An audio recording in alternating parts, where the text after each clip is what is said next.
माननीय प्रधानमंत्री जी संविधान को नमन कर ভারতের লোকসভা নির্বাচনে তেলেগু দেশম পার্টি টিডিইউর অভাবনীয় সাফল্যের পর মোদির এনডিএর সঙ্গে জোটবদ্ধ হন চন্দ্রবাবু নাইডু। মূলত এরপর থেকেই শেয়ারের দাম বাড়তে থাকে নাইডুর প্রতিষ্ঠিত হেরিটেজ ফুড নামের একটি কোম্পানির।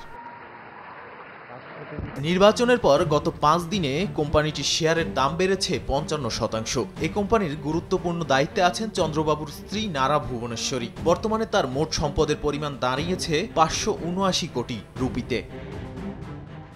ভারতীয় গণমাধ্যমের খবর, 4 জুন ভারতের নির্বাচনী ফলাফল ঘোষণার 3 ঘন্টা আগে হেরিটেজ ফুডের শেয়ার মূল্য ছিল 424 কোটি রুপি। গত শুক্রবার শেয়ারের মূল্য দাঁড়ায় 661 রুপি 25 পয়সায়।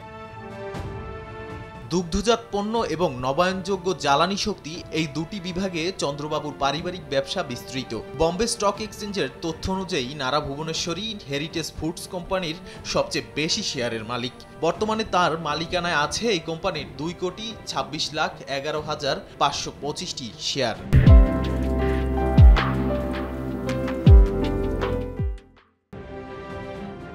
এদিকে ওই কোম্পানির 1,37,453টি শেয়ারের মালিক চন্দ্রবাবুর ছেলে নারা লোকেশ। শেয়ারের মূল্য বৃদ্ধিতে তার সম্পদের পরিমাণ বেড়েছে অন্তত 237 কোটি 8 লাখ রুপি।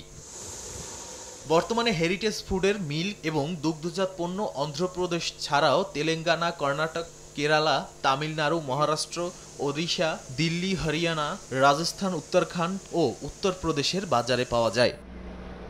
নাদিম মারজান, সময় সংবাদ।